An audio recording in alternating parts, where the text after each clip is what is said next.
source for black audiences and beyond in Southern California. Let KBLA Talk 1580 power your advertising dollars. Our omni-channel custom marketing solutions are specifically tailored to connect with your ideal target audience. We leverage audio, podcasts, streaming, digital, social media, and local activations to get your message out to the black community.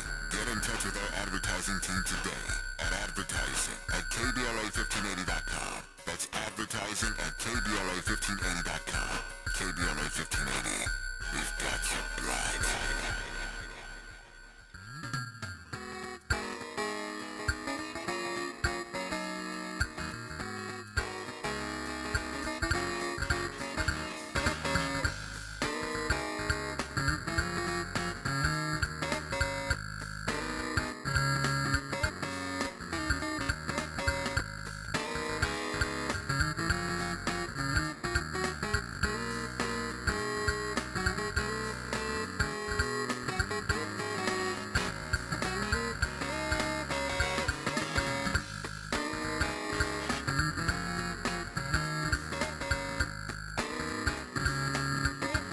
Tavis Smiley, I love that song.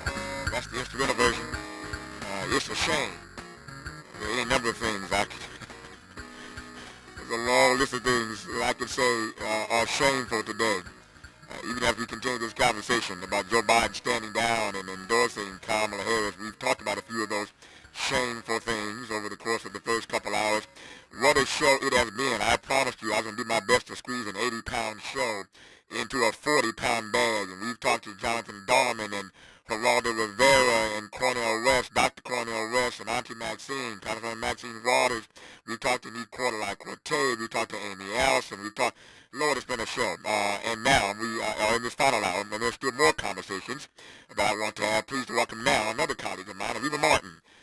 She is the host of Aviva Martin in Real Time on my home station in Los Angeles, KBLA Talk 1580. But more than that, she's a noted legal analyst. You see her all the time on CNN and the other networks.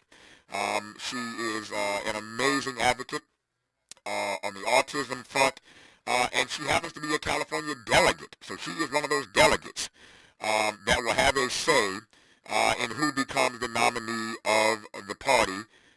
Never mind President Biden throwing his support behind Kamala Harris. Not a foregone conclusion, although people are lining up. I just told you moments ago that Nancy Pelosi has just come out. She was talking earlier about being careful about a coronation. Now she's come out and endorsed Kamala Harris, a full-throated endorsement. Maxine Waters was on last hour, and as you heard me say earlier, she went in case you weren't listening, I repeat, she went in on Barack Obama and Nancy Pelosi. Maxine did not bite her tongue for not being out front immediately in support of Kamala Harris. She wasn't having it, and told both of them to stop the power play, stop the power grab, called them by name, Nancy and Barack. She didn't back down, and so perhaps Nancy Pelosi heard that and got her mind right of Aviva right quick just moments ago and came out to endorse Kamala Harris. Let me tell you what I want to do in the time I have with you, and I'm saying this because I know who I'm talking to, and I know you can handle these questions, and I'm going to tell the audience up front. I am going to play for the next 25 minutes devil's advocate with Aviva Martin. These are just questions, but I want to hear how Aviva responds, because it might give me some insight to how the vice president ought to respond when these questions are posed to her. So I'm going to play devil's advocate with this Harvard-trained lawyer, Aviva Martin, when we move through this hour. Before I do that, let me read one comment. I've gotten so many comments over the last couple of hours, Aviva. I want to read this and start our conversation here, and we'll jump from there. One of our listeners, Tavis, now the true test.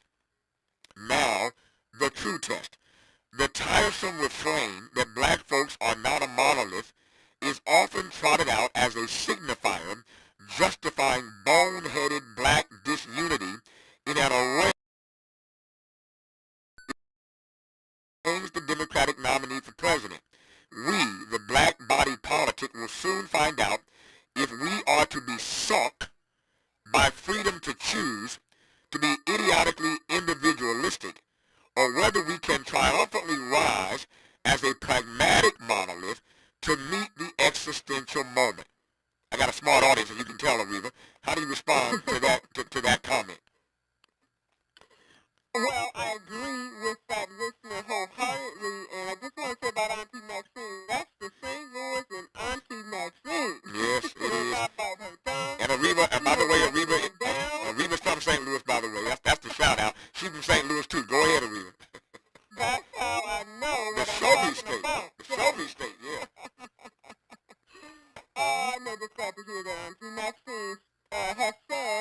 authority what so many people are thinking.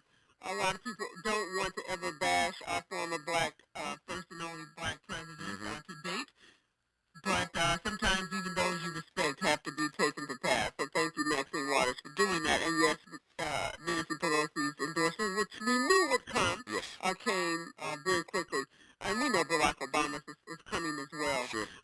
In terms of your listener, absolutely. We are not a monolith, but that doesn't mean that we cannot come together and engage in a collective action that is going to be for the better of all of us in what we call the black community. So we can have individual thoughts, and you may not like everything about any candidate, Joe Biden, Kamala Harris, Barack Obama, but this election is about principles, it's about policies, it's about our democracy. So you really have to, in my vision, my view, if you've had issues with Kamala Harris, go to therapy, get some help, work that out with your therapist. This is bigger than your personal feelings. A lot of people are in their feelings right now. Yesterday, I was in my feelings about Joe Biden. And I love Joe Biden. I love what he's done for this country. I love that he selected Kamala Harris to be his vice president. I didn't want to kill Joe to make Kamala the president. I've always wanted Kamala to be the president. The two things can be true at the same time. But today I had to realize, Kamala, I'm counting on her to deal with those that backstab Joe Biden. I think, as black women tend to do, that they'll be handled. I'm not even worried about that. But today we got a job, and it's one job only, and that's to coalesce around her and move forward. Because everyone keeps saying we have 104 days. That's not accurate, Tavis. Absentee, mail-in ballots start going out at the end of August, 1st of September. So we don't have 104 days. People don't go to the polls on November 6th. People start filling out their ballots earlier, much earlier than that, and sending them in. So we've got to talk to those voters who are going to be voting in September and October, not in November. So, as I promised, and trust me, if anybody can handle it, Areva can. So I'm going to play devil's advocate. I'm going to push Areva really hard on some tough Kamala Harris questions when we come forward, see how Areva handles it, and how the vice president is going to have to handle it between now and November. So we'll do that with Areva Martin when we come forward on Tavis Smiley. Interrogating and unpacking. You're listening to Tavis Smiley. Make a move into a home of your own. With City National Bank's Ladder Up Home Loan Grant, you can receive up to $20,000 that you never need to pay back. Use it toward your down payment, save on closing costs, or to buy down your mortgage rate. A few short months ago, California Attorney General Rob Bonta filed 11 felony charges against Diana Taran, an assistant district attorney for Los Angeles County. The charges allege that Taran unlawfully accessed confidential computer data, including police officer files in 2018, and continued to use them after joining the DA's office in 2021. Ironically, Taran, who is now on administrative leave, oversaw the Public Integrity Division, responsible for handling high-profile cases of police misconduct and public corruption, including the charges brought against LA City Council member Karen Price last June. To be sure, the case against Price has raised plenty of eyebrows. Indeed, one noted legal scholar has said publicly, and I quote, "Everything about this prosecution reeks," close quote. Could A.G. Bonta, with aspirations to become California governor, be punishing Taran for her role in D.A. George Gascon's police accountability agenda to curry favor with police unions? Could D.A. Gascon be using the case against Price to showcase his tough stance on crime and political corruption as he vies to retain his seat as DA? Honestly, I have no idea, but here's what I know for sure. Karen Price has been elected and re-elected by thousands of voters, mostly black and brown, who stand to be further disenfranchised if this matter is not handled correctly, which is why it matters to us at KBLA Talk 1580. When the prosecutor is being prosecuted, it seems to me that at the very least, there ought to be a thorough, top-to-bottom, independent review of all cases under Diana Taran's purview to ensure that none of these cases have been tainted. Justice and fundamental fairness demand no less if public trust truly matters, and I hope it does. For KBLA Talk 1580, I'm Tavis Smiley. We welcome your feedback. Mayfresh Daily in Leimert Park, Los Angeles, California. You're listening to Tavis Smiley. Tavis Smiley and Reva Martin. And Reva said earlier, if you're in your feelings about Kamala Harris, get over it. Go talk to your therapist. Get over it. We need to all come together now. That's her take on this moment that we find ourselves in. And yet, Reva is not naive. She's brilliant in her own right, and she knows there are a lot of people who aren't necessarily buying this narrative of Kamala Harris as yet. There is pushback. There are folk who see it differently, and she's got to convince a lot of people, a whole lot of folk, to vote for her to get her across the finish line. And to convince those persons, she better be ready to answer some pretty tough questions. So let me just throw a few questions now at Reva Martin to see how she would respond to these as a California delegate. And I'll come back to her being a delegate in just a moment and how she sees this process playing itself out as a delegate headed to Chicago in a few weeks. But let me just throw some questions at you, Reva. I start with this. There are those who are concerned that Kamala Harris has not shown any capacity as yet to run a successful national campaign. Let me just get this breaking news in right quick. We mentioned earlier in our second hour that the number was at about $51.5 million that had already been raised in support of her. Now there comes news that, I'll put it up quickly here. The Future Forward is a major Democratic super PAC. So it's called Future Forward, and they have just announced that they have secured $150 million in commitments from major Democratic donors. I told you $51 million last hour. And now, in addition to that, Future Forward has announced that they've secured $150 million in commitments from Democratic donors. So that money is they're shaking them trees, Areva. The money is loosening. The money is loosening up. So to those who say she's shown no capacity, no ability to run a successful national campaign, done well here in California where we sit right now, but her campaign for president stumbled badly when she was running against Joe Biden. So they're concerned about whether or not she can run a successful national campaign. To that, you say what? I say that's a legitimate question. I was a part of that national campaign in 2020. I was a part of her finance committee. I was on the ground working very hard to get her to be the nominee, the Democratic nominee. And she suspended that campaign because we were not successful in raising the amount of money that we needed. And the writing was on the wall that Joe Biden was going to be the nominee and not Kamala Harris. Fast forward to today, 2024, entirely different situation. Anyone that's looking at 2020, ask the questions, but make sure you're not comparing apples to oranges. You just said $200 million plus have been raised or made available in 24 hours. We did not raise $200 million in the entirety of that 2020 campaign. So one huge difference is the party is coalescing around her as the single candidate. When she was running her campaign in 2020, it was a field of about 10 to 15 different people, including people who had very high name recognition and who had large constituent groups. So she was in a battle to be the nominee with folks like Cory Booker, Amy Klobuchar, Joe Biden, to name a few. Right now, there is no competition. Joe Manchin said he was going to consider running yesterday. Today, he said categorically no. Many of the people, Gavin Newsom, Gretchen Whitmer, whose names are constantly thrown out as potentials who have run if Joe stepped down, have endorsed Kamala Harris. So today is a very different day than in 2020.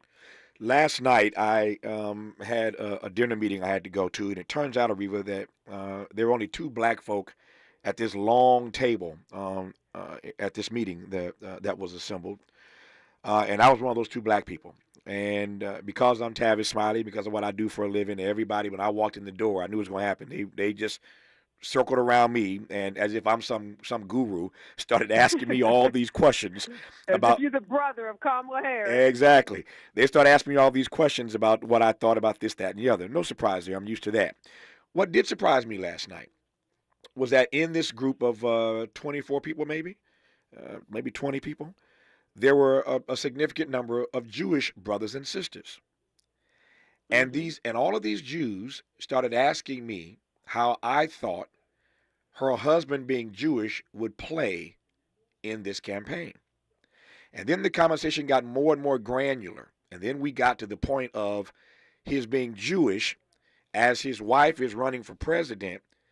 And one has to believe, there's no evidence to suggest otherwise at the moment, that her policy on Israel and Hamas, her Middle East policy, no evidence at the moment that it would be dramatically different than Joe Biden's policy. So if she trots out the same policy between now and November, she's going to have the same problem that Joe Biden had with these younger voters, with voters in Michigan. You know where I'm going with this. So handicap for me how his being Jewish, and we know what his sentiments are to the state of Israel, how that applies and attaches to her, and how that might become a challenge for her to try to get over.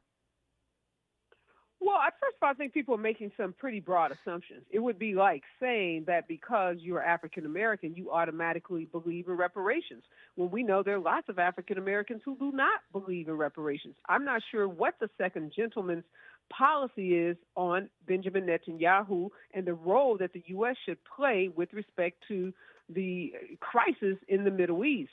I believe Kamala Harris will continue to advocate, which she has done very clearly, for a two-state solution, for humanitarian aid, for Israel to enter into a ceasefire with Hamas, for the return of the hostages that have been held now for many months, and for there to be a peaceful solution. She has been very clear on the campaign trail before she was the candidate, when she was just a vice presidential candidate, about her beliefs on that region of the country. I do not believe her husband being Jewish will have a substantial impact on her making a decision that's not in the best interest of the United States. Unlike Donald Trump, who was wildly influenced by Jared Kushner, his son-in-law, in terms of his policies with respect to Israel. The difference in Kamala Harris and Donald Trump is Kamala Harris is going to make decisions based on the best interest of the people of the United States, irregardless of who she is in love with, irregardless of who she's married to. The fact that her husband is Jewish, he's one voice, but he is not a dispositive voice on U.S. policy in the Middle East. And I don't believe he will have any undue influence, good or bad, based on how those people in that room see it, on the policy. The policy is going to be made by the experts in consultation with the experts, and what's in the best interest of protecting the United States. Playing devil's advocate here with Areva Martin, who's a California delegate at the Democratic Convention in Chicago this summer, so she and I will be there together covering this convention. She'll be on the floor. I'll be in the booth, but we'll be there in Chicago in just a few weeks from now. So he is Jewish, but he's a white male Jew. You see where I'm going now, playing devil's advocate. It wasn't too long ago in this country that we just saw adjudicated the Loving case in Virginia. That's not far distant history. That was just a few years ago, essentially. And so we know she's married to a white male. He has not been as out front because she's the vice president, not the president. But when you're running for president, your spouse is with you a lot more. We're going to see a lot more of him.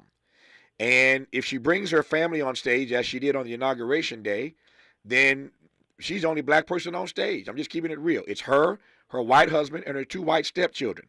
And that presents a different narrative. It presents a narrative to black people, particularly black men. I ain't got to unpack that for you. It also presents a narrative to the country, to the good white people in America. Do you really want a woman president, a black woman president, who's in an interracial relationship? These racist tropes are not dead in this country, and you know that Donald Trump is going to exploit that. Your thoughts? I would say, and there would be some that would submit, that the only way a black woman can be president of the United States is if she is in an interracial marriage, or at least it may enhance her chances and not decrease the chances. And as it relates to the family that you're going to see on stage, I believe what you're going to see on stage is a second gentleman who is white, no doubt about it, his two children who are white, no doubt about that. She has no biological children, but she has an African-American, Asian-American sister who she's very close to. We know that. That sister is married to a black man. Together they have a black daughter. That daughter has two black little daughters. So Kamala is the great niece to two black daughters. So I think the family that you're going to see consistently, just like with Michelle and Barack Obama, we got to know Mrs. Obama, not Mrs. Obama, but Mrs. Robinson, Ms. Robinson, Michelle yeah. Robinson. I know what you meant. Yeah. So she was Michelle's mother. We got to know her mother. We got to know her brother. We got to know the extended Robinson family. So I think we're going to those of you all that don't know them yet, those of me who've known them forever, will get to meet Maya, the sister. You'll meet Tony, the brother-in-law. You'll meet Mina, the niece, and then you'll meet the two great nieces, and they are all African American. So you will see this melting pot. You will see America as we are today, not all black, not all white, but the blended family that they have is reflected in so many of the families across this United States. And so I think what people are going to see is something really beautiful and will resonate and inspire millions and millions of voters. There will be black men, and we know how black men feel about black women, particularly powerful black women that don't marry black men. But I think we can deal with that. We've dealt with that. We've had Ketanji Brown Jackson is married to a white man. So we've had black women in power married to non-black men, and they have still had the support of black men. Of course, the difference, as you know, is that Ketanji was appointed. She didn't have to stand for election. That's a little bit different, but I take your point. What about the narrative, Ariva, that not unlike Trump, that she doesn't read her briefing books? She's not as prepared as she needs to be. Smart, but not as prepared, not as disciplined as she needs to be. And so when you ask her questions and she can't give you a ready answer, you get that giggle that they're going to exploit. You get the word salad that they're going to exploit. They already have. We played a commercial earlier today that they're already running, raising those kinds of issues. And what about the storyline that she can't keep a staff? That you saw that story in the last couple of years of her staff coming in and going out like a revolving door. What about those storylines? Okay, let's start with the laugh. Okay. As I laugh myself. Yep. Lots of people have what we may call a nervous laugh. I think, again, for some people, they see that as the nitpicking, racist, misogynistic kinds of attacks that she's been under since she's been on the public stage.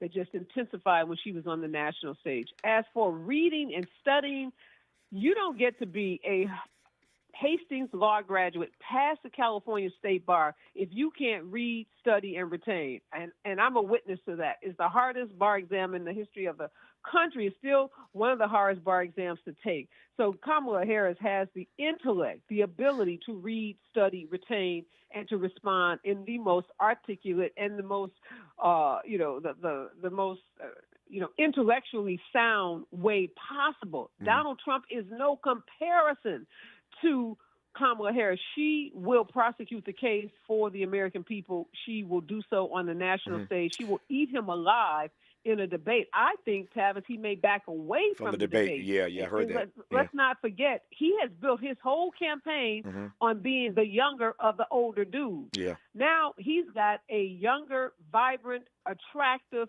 well-spoken, well-educated, highly competent, long resume that he's got to compete with. So he's got to change his whole strategy around her. And as for the staff, yes, she has had some staff issues, but no more so than any high-achieving CEO, any high-achieving leader. I think, again, that the coalescing around her, the not just the money that's coalescing, but the people and the high level of folks in the Democratic Party, we will see her with the best and the brightest on her team and able to retain a team that can do the work for the American people. I got two questions in my list of 2 questions left, and I got 2 minutes left on my list of devil's advocate questions. Let me ask this right quick, though, watching my time. How are you feeling in this moment as a delegate? You mentioned the delegates. You are a delegate from California, headed to Chicago in a few weeks. As a delegate right now, how are you feeling? And I'm talking now about the process and what happens next. I'm feeling great about it. I didn't feel great about it yesterday because I had not heard from the head of the California Democratic Party. They have since reached out to all of the delegates, and they had us sign a petition saying that we would vote for Kamala Harris. The goal now, we've been told, we've been briefed, is to have a virtual roll call well before we get to Chicago so that we can vote and make her the nominee so that when we go into the convention, we go as a united party. We know that there are parties across the state that have already said 100% of their delegates have been pledged to Kamala Harris. So I think by Wednesday is the goal. All states will be pledged to her. Yeah, so there are 6 states at the top of this show today. That was 2.5 hours ago. I don't know what that number is now, but the states are lining up to pledge their delegates to her. So it seems that things are moving in her direction. My last question with 45 seconds to go is how you feel, and you've made the point, we don't have 104 days. How you feel about the baton being passed to her with so little time? She is essentially being asked to do the impossible with so little time. How do you feel about that? Well, I feel like if you're going to ask anyone to do the impossible, it is a black woman. And I think to the extent anyone could get this done, it is a black woman and black women, because it won't be her alone. It's a Herculean task.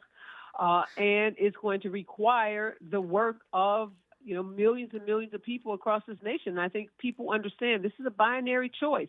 We get behind Kamala Harris and we support her and her administration and all that her administration will bring, or we suffer the consequences of an administration under Donald Trump and the implementation of many of the positions in the Project 2025 manifesto, 900 pages, which is disastrous, not just to black folks, but to this entire country. If Kamala Harris answers those delicate advocate questions the way Areva did, she might just be all right. Areva Martin, good to have you on. We'll talk again soon. Thanks for your time. Without studying. Let's put that out there. Without studying, in advance. I got it. Thanks, Areva. Good to talk to you.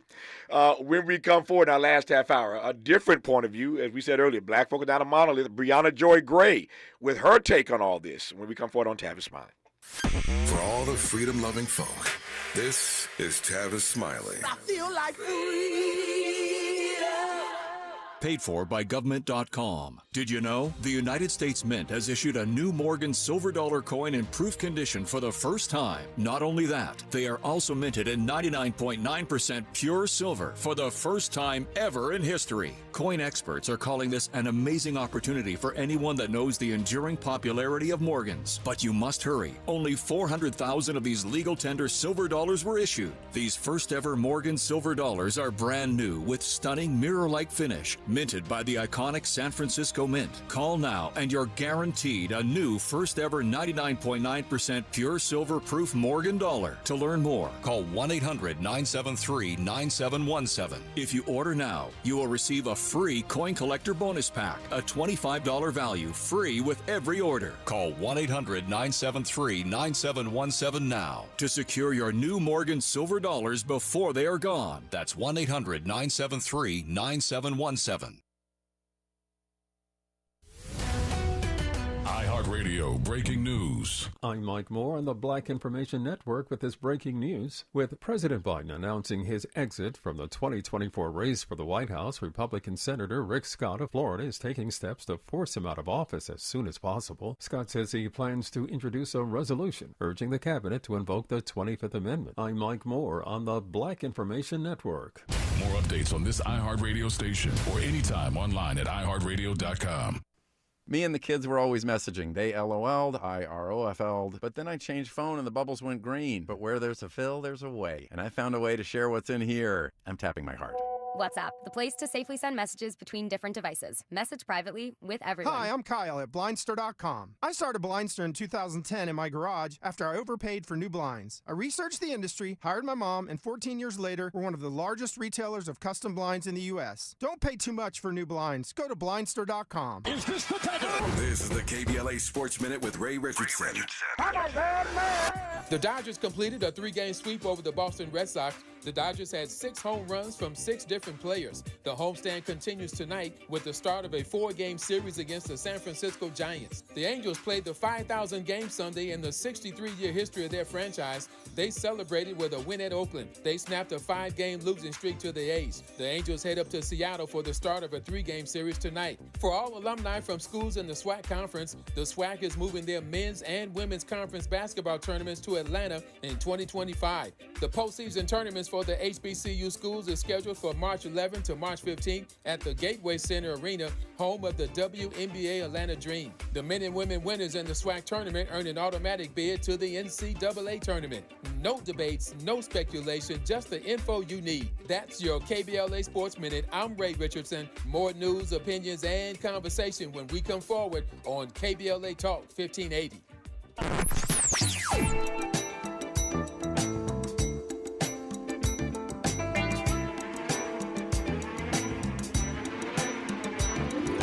This is KBLA Talk 1580. Talk radio. That's music to your ears.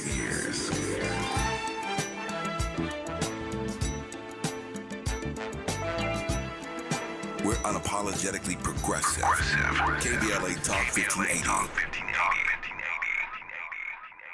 Have you heard of the 50-30-20 rule? This can help you spend and save your money wisely. So, how does it work? Distribute your dollars into 3 buckets. 50% towards needs, 30% towards your wants, and 20% goes to savings. Use this tool to help your journey to financial success. Sponsored by J.P. Morgan Chase & Company. We've got a lot to talk about. Hi, I'm Ray Richardson, your sports connection here at KBLA Talk 1580. Join me and my co-host Neil Scarborough every Saturday night at 7 for Out of Bounds, the show that brings some flavor to the world of sports for 60 minutes. We take you beyond the scores and press conferences. We give you our point of view, the way black folks see what's going down. You can join the conversation and give us your analysis at 1-800-920-1580. Out of Bounds every Saturday night at 7 on KBLA Talk 1580. We've got a lot to talk about. Unapologetically progressive. KBLA Talk 1580. We've got your black. You like your style, though. Sometimes I struggle to get to sleep. My body stopped for the day, but my mind is still running. So I take ZQuil. ZQuil, the world's #1 sleep aid brand, has a range of non-habit-forming products to fit you and your family's needs. Invest in a great night's sleep for the best you tomorrow. I'm awake and ready to take on anything. Better days start with ZQuil nights. Explore our products at ZQuil.com. Use as directed. Keep out of reach of children.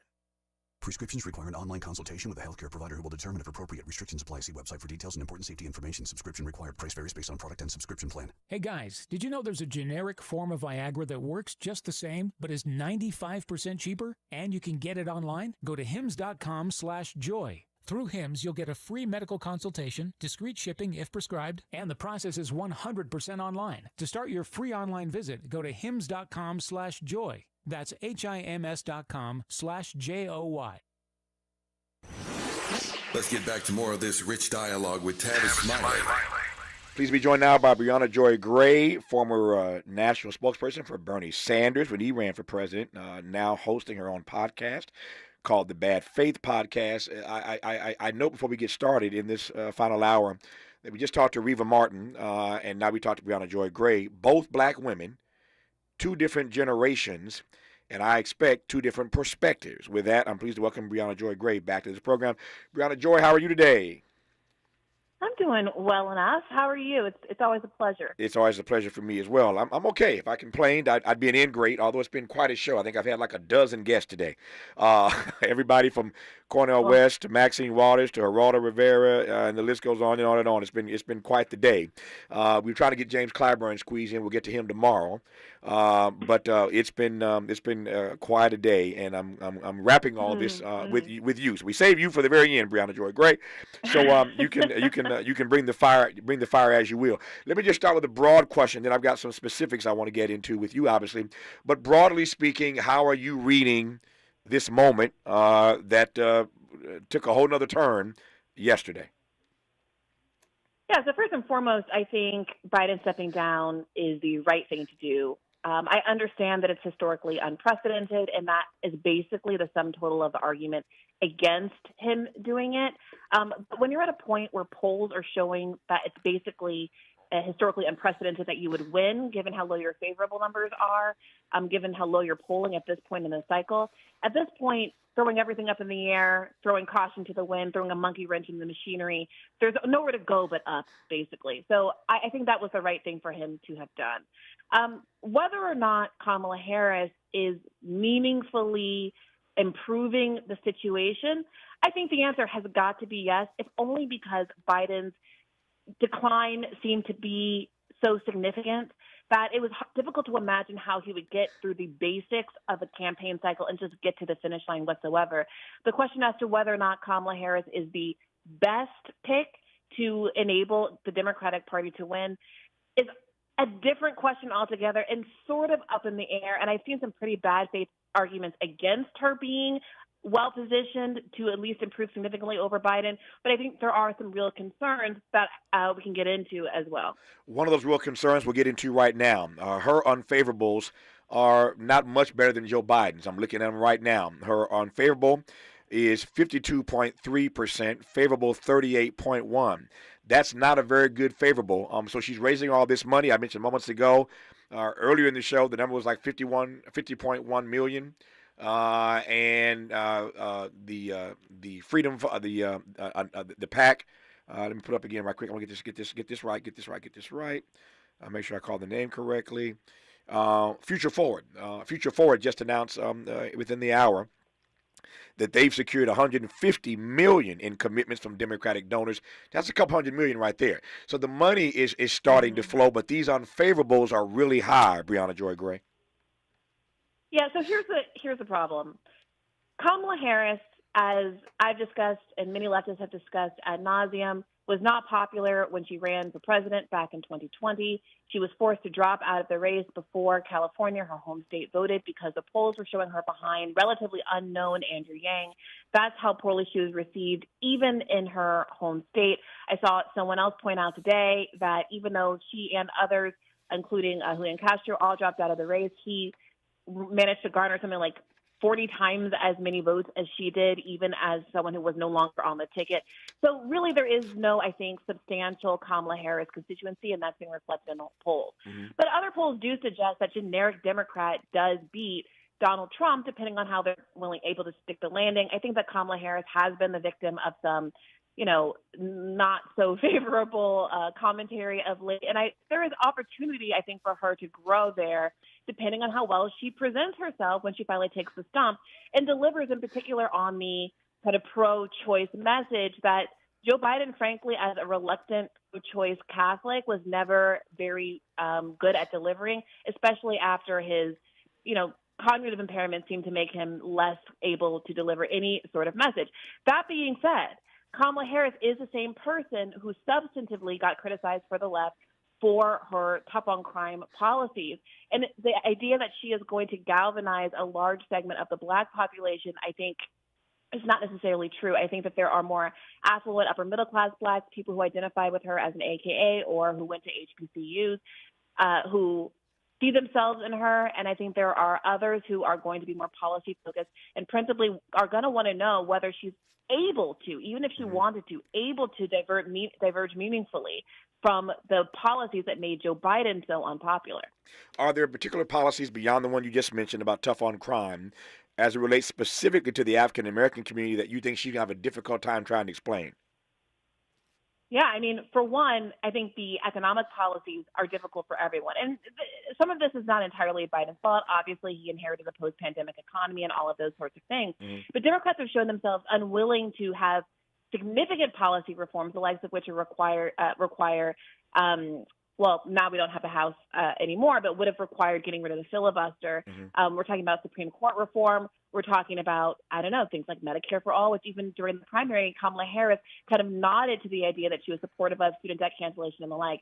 But the huge elephant in the room is Gaza. And a lot of people are floating this idea that Kamala Harris, because she has used some softer rhetoric on Gaza than Biden, is going to be meaningfully different in terms of policy and backing a ceasefire. And I would argue that the same way that the donor class picked Kamala Harris to inherit the ticket from Joe Biden, and they picked Joe Biden over Bernie Sanders back in 2020, putting their finger on the scale as they have openly admitted they did. They would not have picked Kamala unless she was going to continue the policies of the quote-unquote deep state. And that's exactly the commercial that we ran earlier that MAGA is running, that Kamala Harris is Joe Biden and that she was in on all of this, et cetera, et cetera. We played that MAGA commercial earlier a couple of times in our program today to just underscore that the pushback from Trump and the MAGA people has already started. Speaking of Donald Trump, tell me how, again, you were the spokesperson, press secretary for Bernie Sanders when he ran for president.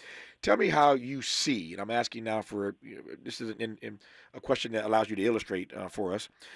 Tell me how you see Kamala standing next to Donald Trump. We'll see whether or not they debate or not. But when you stand her up against Donald Trump, what do you see? You know, this is a really interesting question. We've seen Kamala Harris perform very well in contexts where she performs as a lawyer. Mm-hmm. So in opportunities in the Senate where she was able to question people, whether it was Brett Kavanaugh or others, she can be disciplined, rigorous, and effective, right? Right? We've also seen her in these supercuts that have taken over the internet, seeming like she's kind of woo-woo and meandering and speaking in sort of odd, unspecific language that is really easy to parody. Mm-hmm. Now, on the stage with Donald Trump, a lot of people find themselves unstable and faltering. We remember that debate back in 2016 where Donald Trump seemed to kind of stalk Hillary Clinton around the stage. Mm-hmm. And even though I substantively very much disagree with Hillary Clinton and did not support her, it was interesting to see someone who is an arguably competent, capable, intelligent, and seasoned in the political space seem to not really know what to do with that. And people like Joe Biden, who seem to kind of be living in their own world for whatever reason and are not really reactive, seem to fare better against Donald Trump. And whether or not Kamala Harris is going to be that kind of person side by side with him who can kind of stay on message, not be flustered, and maybe even use that laugh that has become sort of her calling card to diffuse the situation and distinguish herself as a kind of a humorous, normal person and juxtaposed with Donald Trump. Anything is possible, honestly, and I for one am pretty excited to see it. Even though I'm disappointed in the fact that I'm not very confident that we're going to have any kind of shift left in terms of a progressive vanguard coming out of Joe Biden stepping down. No, I think you're right about that. There's no debate with me, at least. I don't think the policies are going to be dramatically different. I will make this point before we come forward with Breonna Joy Gray that questioning somebody at a hearing is very different than standing toe-to-toe with somebody in a debate. The skill sets are not exactly the same, and they're not always transferable. I know a little bit about that. Obviously, I know how to question people. I do that every day. But I was also on the debate team in college, a national champion debater in college, as a matter of fact. And I say that only because I've done both sides, not because I'm trying to put myself on a debate stage in a presidential race. That's not my point. My point is that just two different skill sets. When you're questioning somebody in a hearing versus standing toe-to-toe with somebody, having to think quickly on your feet. In a hearing, your questions are written by your staff. You're reading questions. You're posing questions. Yeah, there's some follow-ups, but you know the frame that you're in. When you're in a debate and you're going toe-to-toe and they're throwing questions at you that you don't, know exactly what the question is going to be, and you got to respond to, again, his machinations, et cetera, questioning in a hearing and debating on a platform. Two very different things. I digress for now. More with Breonna Joy Gray when we come forward on Tavis Smiley. From Leimert Park with love, this is Tavis Smiley. We asked seniors how to prevent Medicare scams. My best advice, if you get a phone call, do not talk to the person. These people are well-trained. Don't talk to them.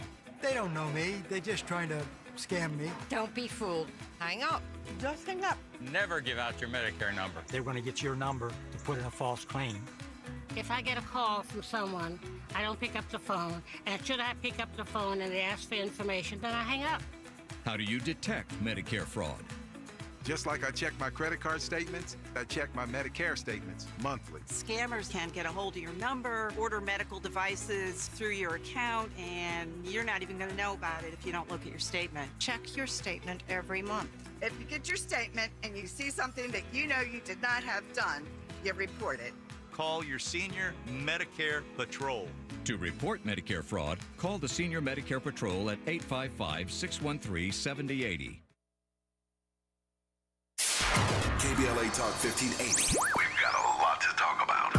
KBLA Talk 1580 reminding you that we keep us safe. Pro Football Hall of Famer and urban peace pioneer Jim Brown believed in just that. So he founded the Amera I Can Foundation for Social Change in 1988, focusing on at-risk and high-risk youth in underserved schools and juvenile detention facilities, as well as adult incarceration and reentry initiatives. The core of the Amera I Can program is its 15-chapter life skills curriculum. Mastery of these skills allows individuals to meet their academic potential, conform their behavior to acceptable societal standards, and improve the quality of their lives by equipping them with what they need to confidently and successfully contribute to society. Today, the foundation is led by its president, Monique Brown, who has been actively involved in the organization for more than 25 years. The Amera I Can Foundation continues its work in memory of its founder, actor, philanthropist, and NFL legend Jim Brown. To get involved or make a donation, please visit AmeriCanCommunity.partners. That's AmeriCanCommunity.partners. This is a community call to action from KBLA Talk 1580. As a rideshare driver, I love keeping my car smelling fresh and clean. So when I'm driving, I only trust new Febreze car vent clips, now with 3 times greater scent control, because it's that little touch that sets me apart. I can turn the intensity down for subtle freshness, or I can turn it up for when I want lots of scent. So whether it's set to low, medium, or high, with new Febreze car, I know my car's going to smell amazing, which keeps my driver rating right where it belongs. Picking up, Oscar! A violent crime is committed every 24 seconds. The U.S. Concealed Carry Association exists to provide you with firearms education, training, and access to self-defense liability insurance, so when trouble comes, you'll be ready. Over 800,000 Americans trust the USCCA, and right now, there's an exclusive, limited-time offer for radio listeners. Go to defendfamily.com to get a free family defense guide, a survival secrets training video from a retired FBI agent, and see all the benefits of membership. Go to defendfamily.com now. Sounds different.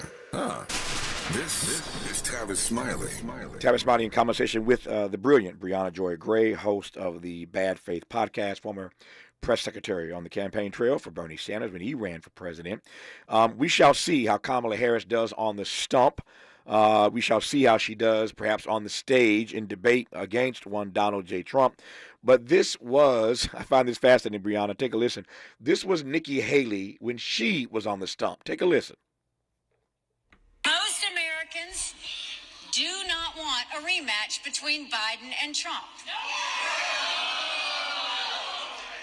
The first party to retire its 80-year-old candidate is going to be the party that wins this election. Imagine that. The first party that retires its 80-year-old candidate is going to win this election. I think that would be the Democrats, Nikki Haley. How does that soundbite strike you, Brianna Joy Gray? I mean, it is interesting to hear, especially since we just came out of the RNC with Nikki Haley bending the knee as expected and endorsing Donald Trump. So, look, I do think that this, Kamala being the nominee creates an opportunity for Democrats to actually maybe get more traction with their Trump is old too argument. It didn't really fly before because as old as both of these gentlemen were, Joe Biden, his issue wasn't really about age. It was about his perceived cognitive incapacity. The fact, especially at the end there, that he was really struggling to get through 3 sentences in a row without doing his sort of like, well, anyway, and trailing off, even if he had the support of a teleprompter. So now maybe there will be more scrutiny on the fact that Donald Trump also does mix up world leaders every now and again and trip over his words and isn't as young as he used to be. But I got to tell you, as much as listening to liberal outlets like, let's say, the Pod Save America crew talk about the absurdities of Trump's convention speech or how long it was and things like that, some of the super clips that I heard that were supposed to make him sound bad made him sound kind of like the entertainer that made him famous, kind of funny, ridiculous, absurd, clownish. I get it, but I don't think they're going to get a whole lot of traction out of this. I do want to say, piggyback on something you mentioned right before we went to commercial, that debates are very different from kind of Senate, congressional questioning exchanges. Kamala Harris had two really notable moments in primary debates. Hold that thought. I know where you're going. I know where you're going. I'm watching my clock. I'll let you unpack those two moments when we come forward with Brianna Joy Gray on Tavis Smiley. Unapologetically progressive. Unapologetically black. You're tapped into Tavis Smiley. If you're like me, 60 and retired, making ends meet, especially here at the supermarket and drugstore, is tough. I'm so blessed to have found benefitscheckup.org. It's a free and confidential website from the National Council on Aging that connected me to $1,200 a year in programs that help pay for food, medicine, utilities, and more. Maybe it can help you. benefitscheckup.org. You know where you want to go in life, and City National Bank can help. City National knows the dedication it takes to build your vision for the future into a reality, and our team is here for you. We have a wide range of options to help, from personal savings accounts to interest-bearing money market savings accounts and more, all designed to help you get where you want to go. City National, here for every stage of the journey. Learn more at cnb.com. City National Bank is a subsidiary of Royal Bank of Canada, member FDIC. KBLA Talk 1580. We've got a lot to talk about. KBLA reminds you that when we fight, we win, and we don't black down. LA Community Action Network, or LA CAN, was formed in 1999 when 25 residents of downtown LA came together and acknowledged the problems that existed in their community and made a commitment to do something about those problems, to stand together, organize, and become a force in the community that demands change. Civil rights and preventing the criminalization of poverty are their core projects. In addition, they take on women's rights, the human right to housing, and healthy food access. LA CAN also has projects focused on economic development, civic participation, voter engagement, and community media. While downtown LA remains their home base, with a particular emphasis on the Skid Row community, in 2007, they expanded their housing and healthy food access work into South Central Los Angeles. LA CAN believes that power for low-income people and people of color is achieved through a large, active, and well-informed member base that utilizes a multitude of methods to advance their messages and goals. If you'd like to join the Los Angeles Community Action Network and organize people to fight back against oppression, please visit cangress.org. That's cangress.org. This is a community call to action from KBLA Talk 1580. I can't believe tax season is here already. Look at all this info I have to enter. Phil's small accounting firm is growing in numbers. Why didn't I take that typing class in high school? A data entry specialist could really help him in a crunch. I got blisters on my fingers. Indeed can help him hire great people fast. I need Indeed. Indeed you do. You can schedule and conduct virtual interviews all from your employer dashboard. Visit Indeed.com/credit and get $75 towards your first sponsored job. Terms and conditions apply. Ready to re-examine your assumptions and expand your inventory of ideas? More of Tavis Smiley coming your way right now. More of Tavis Smiley and Brianna Joy Gray coming your way right now. I got 4 minutes left. Brianna was on a roll. I was making the point that debating on a stage is different than questioning at a committee hearing. And you were about to say, Brianna Joy Gray. Right. So there were two moments, one good and one bad for Kamala. One was when she almost took Joe Biden out of the race with this little story. You could argue that it was scripted. It certainly was. She had the T-shirts printed in advance, but she called him out for supporting segregationist policies earlier in his Senate career. But the other moment was when Tulsi Gabbard took Kamala out of the race entirely by pointing out that she has this horrible record as a not very progressive prosecutor who intentionally kept inmates in prison longer so that they could be exploited for their sub-minimum wage labor. And so that's a really good example of how debates can break either way, and Kamala Harris has a very mixed record going toe-to-toe with her opponent. How does she run on that mixed record, as you put it? How does she best run on a mixed record? I got to be honest with you that Joe Biden pretty much taught the Democratic base that it is not allowed to care about criminal justice issues, even as they particularly are germane to Black Americans.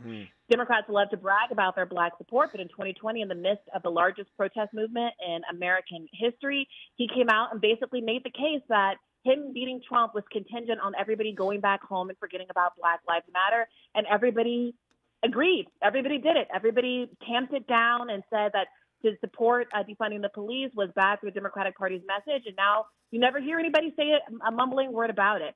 And so I don't think that, frankly, there's a lot of appetite to really criticize Kamala Harris on those things anymore, because we've already had our social justice interests beaten out of us. The Democratic Party has shown it has no interest in that. And I do think, however, that a lack of excitement about core issues like that is going to suppress the vote. People are going to be asking themselves, what are we affirmatively voting for? And what case has Kamala made that she's going to be able to do anything different than Joe Biden, who has spent the last year basically saying, I'm sorry I couldn't do more. It's not my fault. It's Manchin and Sinema, without backing the kinds of reforms that would have enabled him to take control of Congress when he did, in fact, control Congress. I got a tight 60 seconds left. I'll give it to you. Here's my question. If I had time, I'd unpack it. Maybe tomorrow I will. Why I think her VP pick is not nearly as important as it has been in other races. She's a lightning rod. She's the vice president. Everybody knows who she is. They know who Trump is. I'm not so sure the vice president pick matters as much in this race as it has in the past. Tell me very quickly how much you think it matters and how you handicap that. I agree. I see a lot of discourse around her race and gender being huge factors. I think it would be useful for her to have someone who can message very well, but at the end of the day, her main quality is that she's young and that she can read the speech and that she can get Democrats across the finish line. And whoever's standing beside her when she does that is kind of immaterial. Yep, I think you're right. I think we agree on that. I wasn't sure we would, but I'm in agreement with Brianna Joy Gray, and that makes me smile when I'm in agreement with her. I just don't think it matters quite as much. A lot of talk about it, but I don't know that it matters. Unless I would say there's a Zionist. I would say that if someone like Josh Shapiro, it's going to really highlight the extent to which the base is going to be very, very mad at her over Palestine. I received that. Brianna Joy Gray, good to have you on again. We'll do it once again, I hope. Maybe more than once or twice between now and November. I always enjoy having you on. Thanks for your insights. Thank you so much. Take care. We got the 80-pound show into the 40-pound bag. How we did it, I do not know, but it's done. That's it for today. Let me crawl out of this studio, get something to eat. Thanks for tuning in to Tavis Smiley. Back here tomorrow, Lord willing, to do it all over again. Until then, thanks for listening, and as always, keep the faith.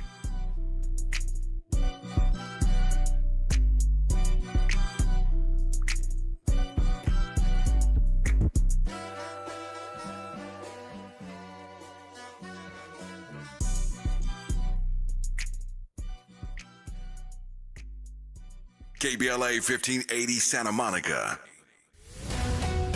iHeartRadio breaking news. I'm Mike Moore on the Black Information Network with this breaking news. With President Biden announcing his exit from the 2024 race for the White House, Republican Senator Rick Scott of Florida is taking steps to force him out of office as soon as possible. Scott says he plans to introduce a resolution urging the cabinet to invoke the 25th Amendment. I'm Mike Moore on the Black Information Network.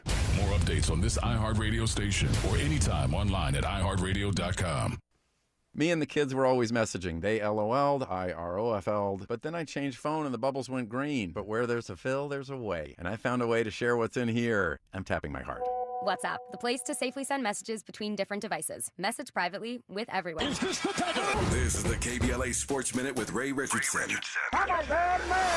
LeBron James has been chosen to carry the American flag when the entire contingent of U.S. Olympic athletes enter the opening ceremonies Friday night in Paris. The opening ceremonies will be on the River Seine in the heart of Paris. LeBron is the first U.S. men's basketball player to have the honor of carrying the U.S. flag at the Olympics. Golden State star Steph Curry nominated LeBron for the honor. The U.S. athletes voted for him. This will be LeBron's fourth Olympics. He's won a gold medal in 2004 in Athens, 2008 in Beijing, and 2012 in London. The Summer Games in Paris start Saturday. NFL training camps are just around the corner. The Chargers, with their new head coach Jim Harbaugh, open up their training camp Wednesday at a brand new facility in El Segundo. Day one for the Rams is Thursday. The Rams are coming off a playoff season. No debates, no speculation, just the info you need. That's your KBLA Sports Minute. I'm Ray Richardson. More news, opinions, and conversation when we come forward on KBLA Talk 1580. KBLA Talk 1580 is the fastest growing talk radio station in Southern California. Home to 50,000 watts and an audience reach of 12 million listeners. KBLA Talk 1580 is a pioneer for black audio content, including our groundbreaking $2 million climate justice campaign and the most loyal, influential audience. According to an independent research study by the polling firm Interracial, for the second consecutive year, KBLA Talk 1580 is the most trustworthy, reliable, and credible news source for black audiences and beyond in Southern California. Let KBLA Talk 1580 power your advertising dollars. Our omni-channel custom marketing solutions are specifically tailored to connect with your ideal target audience. We leverage audio, podcasts, streaming, digital, social media, and local activations to get your message out to the black community. Get in touch with our advertising team today at advertising@KBLA1580.com. That's advertising at KBLA1580.com. KBLA 1580. We've got you black.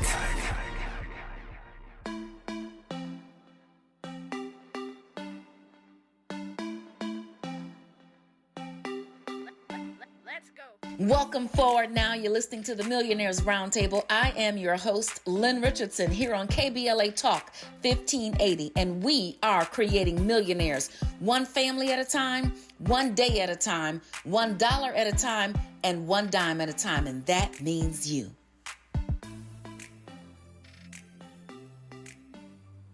Okay, so everybody's trying to figure out, I don't care who you are, but everybody's trying to figure out, how am I going to change the dynamic of the situation that I am in?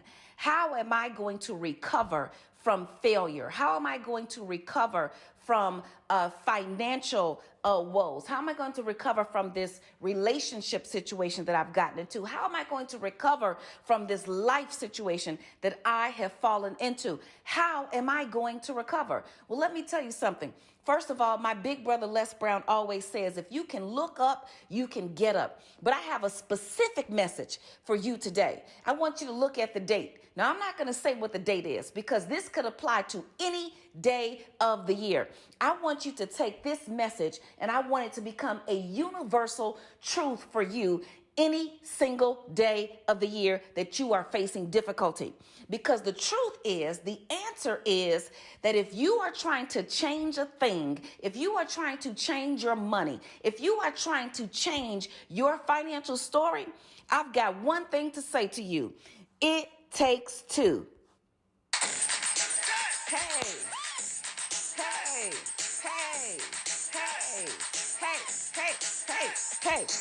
Okay, I'm back. All right, so we all know that song, right? It takes two to make a thing go right. It takes two to make it out of sight. Well, guess what? The Bible says that one can slay 1,000 and two can slay 10,000. Now, it just doesn't double. It goes into what they call geometric progression. And what I want you to know is if you are willing to deal with these two things, it just takes two. It doesn't take a scientific degree. It doesn't take a whole lot of knowledge about everything. You don't have to know everything. All you have to know to do is to look right in front of you. It takes these two things. When I was broke down, under the ground, not knowing what to do, embarrassed, ashamed, trying to recover from my money situation. And even now, when I counsel students all over the world, I've got students on every single continent except Antarctica. I don't know anybody who's come from Antarctica, but I've got students from all over the world. And I tell them it's these two things. It takes two. It takes truth and it takes love. You see, there are a lot of mistakes I made financially because I felt like, well, if I love my grandma, I remember buying my mother and my grandmother a home to live in because I didn't want my grandmother to be in the projects anymore. I didn't want, her to be unsafe, although it was probably a safer neighborhood than many. You know how it is when you grow up in a neighborhood. Everybody else calls it bad, but you know everybody, so it's good to you. But the point is, I was moving on up like the Jeffersons, and I no longer wanted her to be there. So my love for her made me abandon the truth. And the truth is, I was not ready. So if I take truth and love, yes, I love my grandmother. So here's what I'm going to do to help her. But let me also do it within the truth. You see, it takes truth and it takes love. What about those instances where you go out and you shop for your kids for Christmas and so on and so forth, and you do all these things because you say you love someone, or because you are in lust with someone, or whatever it is, does it line up with the truth? So I'm going to talk about how we can take these two things, truth and love, and apply it to one of the main things that is keeping us from being financially free. I call it the 5 F's. There are F's that are keeping us from being financially free. And the first F is feelings. Have you ever been in a situation where your feelings have gotten in the way of you making a wise decision? Your feelings, when you go to the grocery store for toothpaste and walk out with $179.47 worth of stuff you don't need, and you went in the grocery store just for the toothpaste, but see, when you walked in there, you got a shopping cart. You know you don't need a shopping cart for toothpaste. When you went in there, you went in there with the wrong feelings, thinking that you were going to find something new that you love, or this, that, and the other. And let me tell you, I've been there and I've done that. But feelings are one of the F's that will keep you from being financially free. I'm in love with him. I'm in love with her. Now your boo done turned into a who, what, when, where, why, or how much. We don't know what happened to them, where they're going, but we get into these situations, we make these decisions off of our feelings. Some of the feelings that show up are guilt. How many of us have ever made a purchase or committed to a promise that we could not keep, or went and did a thing, mortgaged our house, or whatever the case may be, because of guilt? Guilt is a feeling that will keep you from being financially free. What about shame? How many times have you gone out to eat with your peers knowing you couldn't afford it because you were too ashamed to say you couldn't? How many times have you engaged in an activity that cost you money and you didn't want to back out because you didn't want to be the only one, because you were ashamed to admit that you simply did not have the money to do it? How many times have we let feelings get in the way of us being financially free? What about anger? Yeah, anger can do it too. Sometimes you're so angry with a person, or you've got a spouse, or you've got a significant other, and now because you're angry, you go out and spend money in retaliation. How many times have we done that? You see, these feelings are keeping us from being financially free. But guess what? It takes two. It takes truth. Is what I'm doing lining up with the truth? Okay, yes, I'm mad at him, I'm mad at her, or I feel guilty about this, I feel guilty about that. I know lots of people who still have kids in college who are not doing the work, they're getting failing grades, all because you feel guilty, or you feel some type of way because you didn't go to college, or you didn't get to go. But the truth is, you can't afford it. The truth is, the student doesn't want it. The truth is, they're not even getting good grades in it. And if you actually love them and yourself, then we can get to a place where truth and love can get us to a better decision. It takes two. It's the 5 F's that are keeping us from being financially free. We have to get this, because the